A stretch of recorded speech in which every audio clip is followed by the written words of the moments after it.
we're going to look at the hero's journey. Now, if you've enjoyed a good book, a good movie, any kind of fiction, could even be non-fiction, you'll see it in religion, you'll see it in politics, you'll see it everywhere around you, the hero's journey. And I'll start here, Lord of the Rings, probably one of the classic monomyths of recent years. And could be Lord of the Rings, could be Avengers, best-selling movie of all time, $3 billion in box office sales. Could be Harry Potter, could be Wizard of Oz, could be the Bible. You know, these monomyths exist all around us, and they exist in fiction and they exist in non-fiction. In The Lord of the Rings, there's a scene where the Lady Galadriel, the elf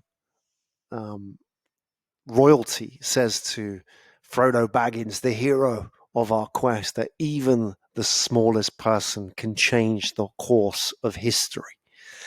And that is the hero's journey. That's the myth in one sentence. And it's the story of the halfling Frodo Baggins and his journey from the Shire to the mountains of Mordor to destroy the ring. It's also the story of Steve Jobs and Apple, and it's the story of Tony Fernandez and AirAsia. And it's the story of every single startup, and it's the story of every single great movie that you've ever seen. And in fact, it has a very structured narrative, and we're going to look at the narrative structure today in the hero's journey, because you can use this to great effect. Steve Jobs used this very well when he introduced the iPhone at Macworld for the first time. He used the hero's journey. And if you want to see the technique, I've already talked about it in Steve Jobs addressing Cupertino Council, which is a classic example of the hero's journey. But he also used it to sell products too, rather than just influence people. And, you know, every good story has very, very established plot lines. And there's a good reason for this, because I think, you know, one of the problems that we have in business is that we think we need to be original. We think we need to think out of the box. But, you know, for thousands of years, we've established these pathways in our consciousness of storytelling that we respond to. And that's why every single movie is the same as every single other movie. And there are a few twists, maybe once in a while. But they follow very, very structured narratives that we understand. And what really is just changing is the actors and the scenery, right? So, okay, it could be Harry Potter, it could be Frodo Baggins, it could be Emily in The Wizard of Oz. It's the same, right? It's still this sort of underdog who's going on this journey, this hero's journey. And, you know, that goes way back to Greek myths. And before the Greek myths, Gilgamesh, the Babylonians, and God knows how long that goes back, thousands of years before that. You know, these myths are perpetuated through history. And that means they'll continue to perpetuate and manifest in history, and not just in movies, but in business. Like, you know, when you stand up and present a product, you're now presenting a story. And that story is, do I understand this? Because, you know, Avengers, as an example, the best-selling movie of all time, $3 billion in box office sales, has the same plot line of every single hero's journey before it. It's got so many like similar, and I'll show you in a minute, it's got so many similarities with Lord of the Rings and Harry Potter and the Wizard of Oz and the Bible and the Gilgamesh's journey and Homer and the Iliad and et cetera, et cetera. They're all the same. And like, I'm sure if you like go into other cultures, that you go deep, it's there in the Mahabharata, it's there in all the different kind of like cultures of the world, the Japanese myths, the Chinese myths, they all got this hero's journey. And so when Steve Jobs presents, he's presenting just like the Avengers have presented their movie, right? And the point is that it's not about telling an amazing story. It's about telling a story we already understand. And you don't have to tell an amazing story, but you maybe dress it up in an amazing way. But really, as long as you keep to the plot line, you're on a winner. So when Steve Jobs stands up, like every single hero's journey, he presents it using the hero's journey narrative, which is the accidental hero, the crossing of the river, the antagonist, which you can see in this slide here. Here are your antagonists. The enemy is bad design. The enemy, the bad guy, is the designers who think it's a good idea to put knobs and aerials and buttons on phones. I mean, look at the phones today. They don't have any buttons on them anymore, right? It's all gone, all disappeared. And that was because Steve Jobs stood up and said, look, we've got to deal with this, right? And it's almost like we didn't want to deal with it, but because we were the only ones who could have dealt with it, because of our legacy and our backstory of design, we had to deal with it. So we were the accidental hero. We were chosen to do this. So we stood up to deal with it, and we have dealt with it. And a lot of what dealing with it is helping people realize that this is not how you do it. This is this great force, which is telecoms. And it's not there to be abused by bad design. It has to think about the user. And none of this has. These are the antagonists. Is that they don't care. They're inhuman. They don't care about the user because they're approaching the problem in this way. And look at it. It's horrible. So that was how Steve Jobs set up the scene, presenting the antagonist. And then, in comes the hero, the iPhone, to kill the antagonist, right? And when he talked about redefining the mobile phone, really what he was talking about was redefining the mobile phone industry. So let's have a look at the hero's journey. And this is from the book The Hero with 1,000 Faces by Joseph Campbell. And what Joseph Campbell did was he studied all the monomyths in history. So religion, movies, books, everything that really forms our culture and our understanding of the past, the myths we love, the myths we know, the myths we've heard of, and then break them down into familiar plot lines. And what gets interesting is when you learn the hero's journey, you'll see it everywhere. You'll see specific scenes manifest in movies, and then you'll become really annoying to your family, because you'll know exactly what's going to happen next. And you'll say, this is the call to adventure scene. This is the crossing of the threshold scene. This is the death and rebirth scene. This is the atonement. I'll give you an example. Lord of the Rings. If we follow the plot line here and we're looking at the hero's journey on the screen, Lord of the Rings starts with the accidental hero, which is the discovery of the ring by mistake. It fell through many hands, and then it makes its way to the Hobbit, Frodo Baggins, through Bilbo Baggins, his uncle. And then he is now committed to this adventure. He has to go on this adventure to destroy the ring, an adventure that he didn't choose, but he has to fulfill for the sake of saving the world, right? This sort of hero quest. He has to go on. There's no going back. He has to take this path all the way to the evil lands of Mordor and all the perils that lay in between. And he doesn't have a choice in the matter. So, and then what happens is, if you look at the call to adventure, that's the leaving, and the supernatural aid would be Gandalf, the wizard, who comes to him almost like a mentor figure who gives him advice and guidance, sort of existing above the metaphysical, above the physical domain. And then, the crossing of the threshold is really leaving behind the safety of the world. And that's, if you look at how it's set out here, it's the leaving of the known into the unknown. So in the context of Lord of the Rings, and you can think about this in the Shire, and also in Harry Potter, it's the same. And you can think about this in Avengers, and you can think about this in Star Wars. There's this crossing of the threshold where they leave their home, and there's a symbolic crossing, often something they have to cross. It could be the train in Harry Potter. It could be the river in Lord of the Rings. They have to cross over the Brandywine River, I think it is, and then now they start the adventure, and that's the crossing of the threshold where it all begins. It's up until this point, it's all fun and games, and then they cross the threshold, and it begins. And often, as soon as they cross the threshold, they meet a mentor and a helper. And in Lord of the Rings, they meet Aragorn, or there are many sort of mentors and guides that appear on the path.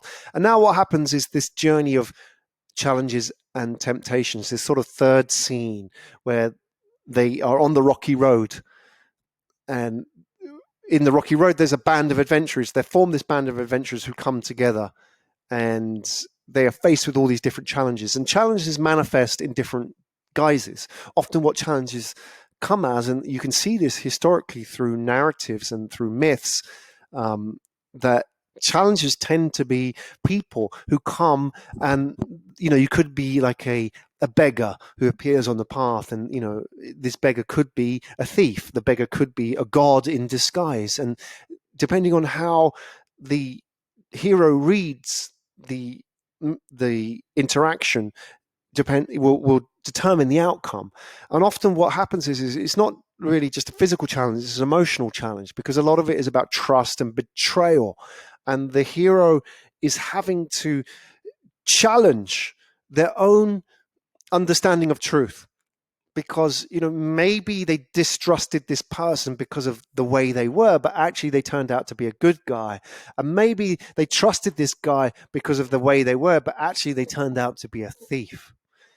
And the challenges and temptations is the emotional challenge, the emotional journey that we enter on this third part of the hero's journey. And it manifests in many different ways. And the confidence tricksters and the gods in disguise, that's the same in Star Wars and Lord of the Rings as it is in the Mahabharata, and all these kind of myths. It's the same. And then what happens is this sort of critical scene in the hero's journey of the revelation. And in religious sense, if you look at the Bible, for example, this is the Epiphany, the rebirth. And in Star Wars, this is the this is the revelation that he has the voice speak to him, use the Force, Luke.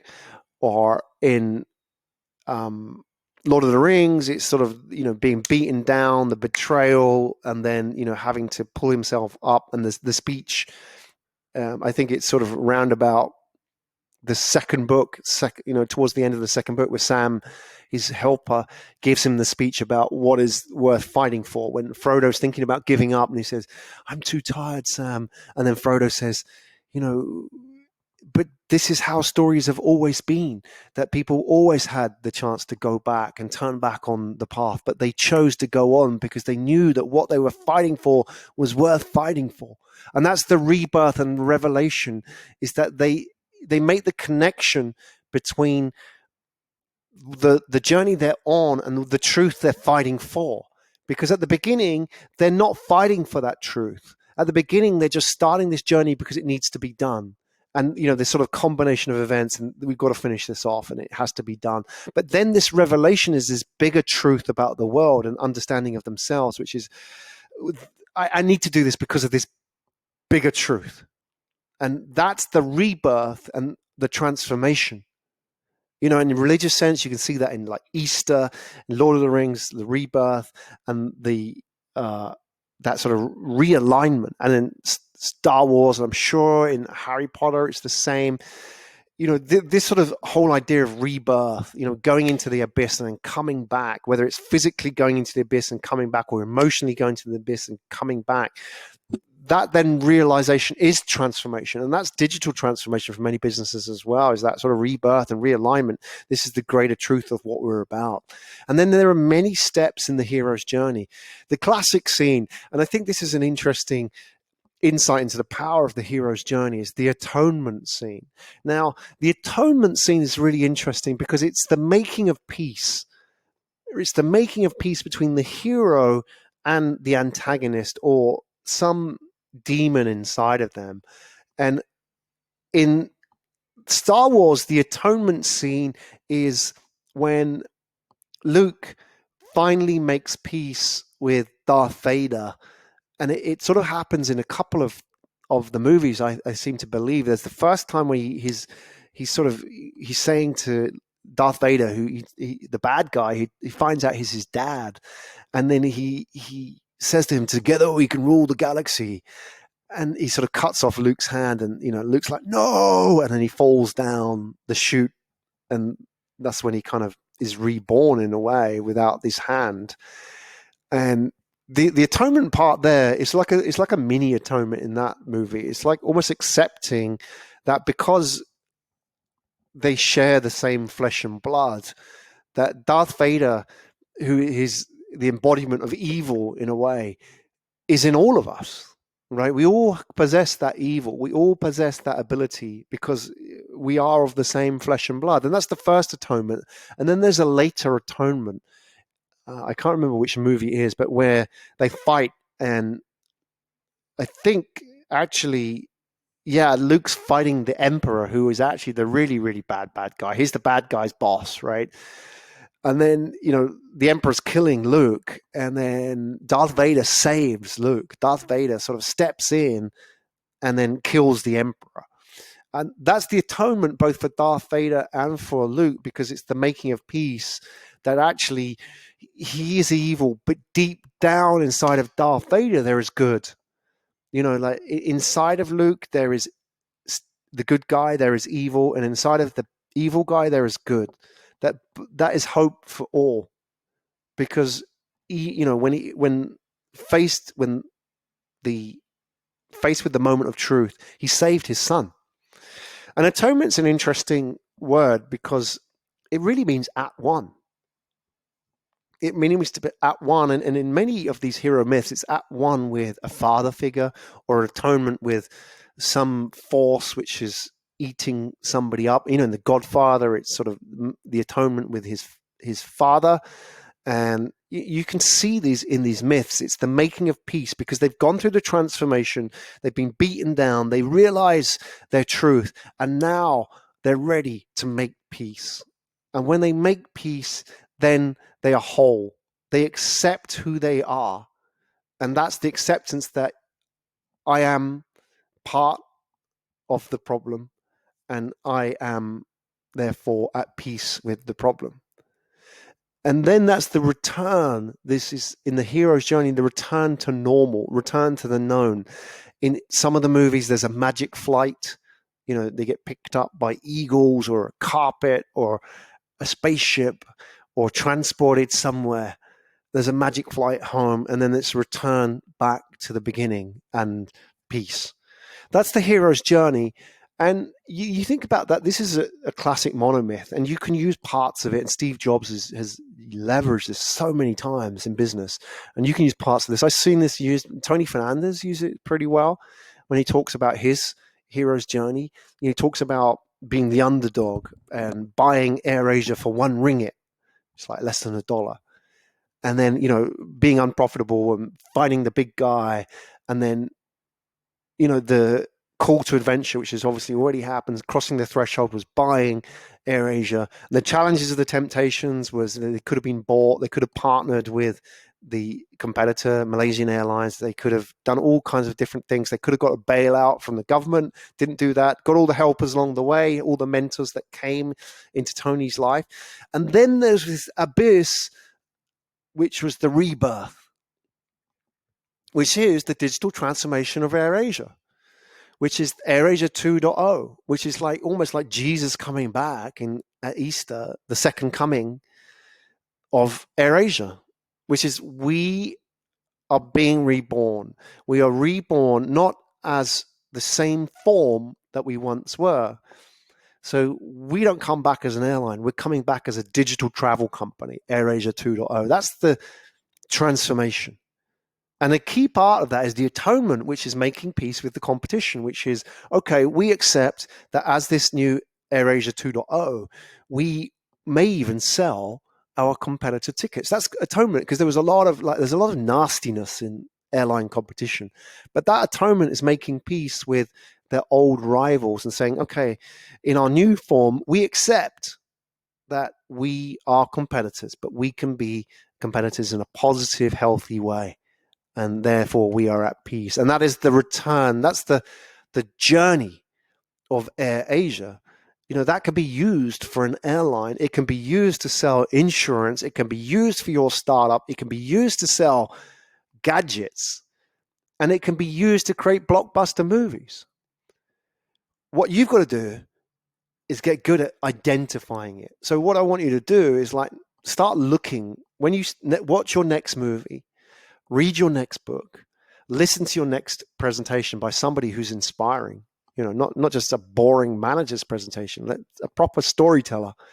Listen to their story and spot these scenes, because you'll see them and you'll go, I get it. That's the call to adventure. When you left the bank and you started the startup, that was the call to adventure. When you met the mentor and he invested in your company, he was the supernatural aid or the helper.